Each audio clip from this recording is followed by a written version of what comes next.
Bismillahirrahmanirrahim. Assalamualaikum warahmatullahi wabarakatuh.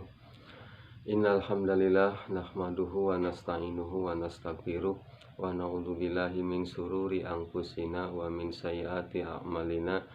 May yahdihillahu fala mudhillalah wa may yudlil fala hadiyalah. Asyhadu an la ilaha illallah wahdahu la syarikalah wa asyhadu anna Muhammadan abduhu wa rasuluhu la nabiyya ba'dah. Qala Allahu ta'ala: Ya ayyuhalladzina amanu taqullaha haqqa tuqatih wa la tamutunna illa wa antum muslimun, amma ba'du. Hadirin wal hadirat, kaum muslimin wal muslimat, pada kesempatan ini saya akan coba untuk membahas bagaimana bahaya syirik. Bagaimana bahaya syirik atau bagaimana bahaya musyrik. Apa itu musyrik? Apa itu syirik? Syirik itu adalah sifat yang tidak mengesahkan Allah. Syirik itu adalah sifat yang tidak memurnikan hak-hak Allah. Syirik itu adalah sifat yang tidak memurnikan ibadah kita kepada Allah. Itu syirik. Jadi ibadah kita, doa kita, segala sesuatu kebaikan kita tidak dimurnikan kepada Allah Subhanahu wa ta'ala. Maka itu adalah syirik. Maka saya ambil contoh supaya lebih jelas dan paham apa itu syiriknya. Contoh, misalkan kita meyakini di laut tertentu ada makhluk lain selain Allah yang dapat mengurus dan memelihara kepada laut itu sehingga terjadinya bahaya dan tidak terjadinya bahaya bergantung kepada makhluk itu. Itu adalah syirik.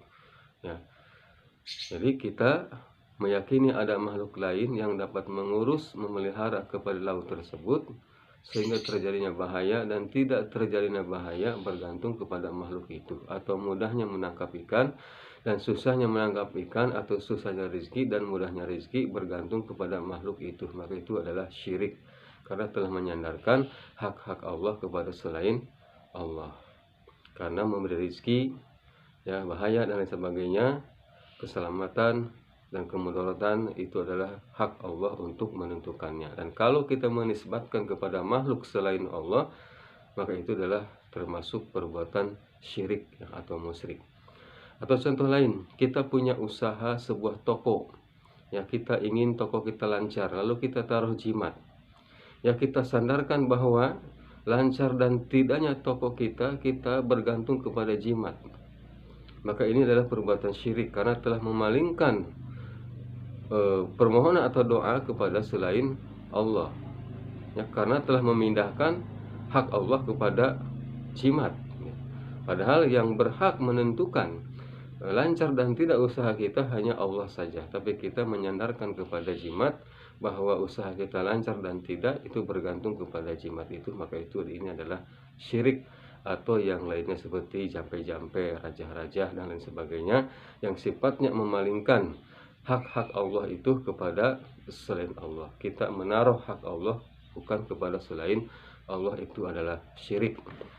Mudah-mudahan di lingkungan kita tidak ada yang seperti itu. Maka praktek-praktek perdukunan itu kebanyakannya biasanya mengarah kepada kesyirikan. Lalu bagaimana bahayanya? Sekarang perhatikan bagaimana bahaya syirik adalah Allah Subhanahu wa ta'ala berfirman dalam surat An-Nisa ayat 48. Allah berfirman, A'udzubillahi minasyaitonirrajim. Innallaha la yaghfiru ayyushraka bihi. Allah tidak akan pernah mengampuni kepada dosa syirik. Illa ma duna dzalika liman yasha'u, dan Allah hanya akan mengampuni dosa selain dosa syirik. Maka apabila kita meninggal dunia dalam keadaan membawa dosa syirik, maka Allah tidak akan pernah mengampuni dosa-dosa kita. Berikutnya dalam surat Al-Maidah ayat 72, Allah Subhanahu wa ta'ala berfirman, walau wa may yusyrik billahi faqad haramallahu alaihil jannah. Barang siapa yang berbuat musyrik, maka Allah haramkan baginya untuk masuk ke dalam surga.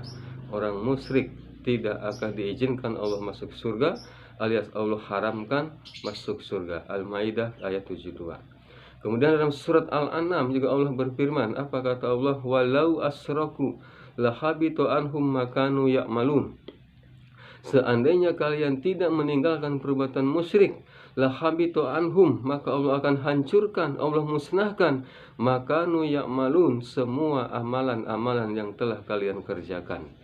Ini adalah suatu bahaya yang besar.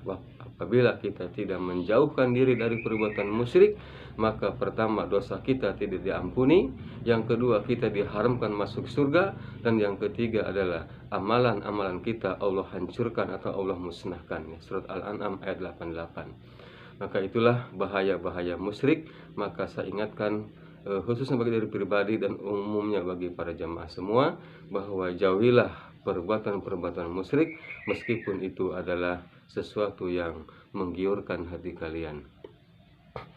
Dan orang yang tidak berbuat musyrik, meskipun dia masuk neraka, ia pasti akan ke surga. Bagaimana kata Rasulullah SAW, man mata min ummatika la yusriku billahi syai'a. Barang siapa dari umatku yang tidak musyrik kepada Allah walaupun sedikit, dakhalul jannah, ia akan masuk surga. Itulah sabda Nabi, hadis riwayat Imam Muslim, ya. Man mata min ummatika la yusriku billahi syai'a dakhalul jannah. Barang siapa dari umatku yang tidak mempersekutukan Allah walaupun cuma sedikit, dakhalul jannah, ia akan masuk surga. Dan itulah sepintas tentang peringatan musyrik, bahwa orang yang berbuat musyrik adalah suatu perbuatan dosa yang sangat besar, dan dosanya tidak diampuni dan diharamkan masuk surga. Dan kita amalan-amalan yang pernah kita laksanakan seperti puasa Ramadan, sholat, zakat, dan lain sebagainya, itu Allah hancurkan semua tanpa tersisa kalau kita tidak meninggalkan perbuatan musyrik. Nah, untuk itu ya, kita tinggalkan perbuatan musyrik, jauhilah perbuatan musyrik, karena musyrik adalah sangat berbahaya bagi kehidupan kita kelak setelah melewati kehidupan dunia, atau berbahaya bagi kehidupan kita di akhirat. Kita tidak akan mendapatkan kenikmatan apapun, yang ada hanyalah di neraka selama-lamanya. Itulah pesan singkat dari saya, mudah-mudahan ada manfaatnya, wabil khusus bagi diri saya yang menyampaikan, dan umumnya bagi para jamaah semuanya.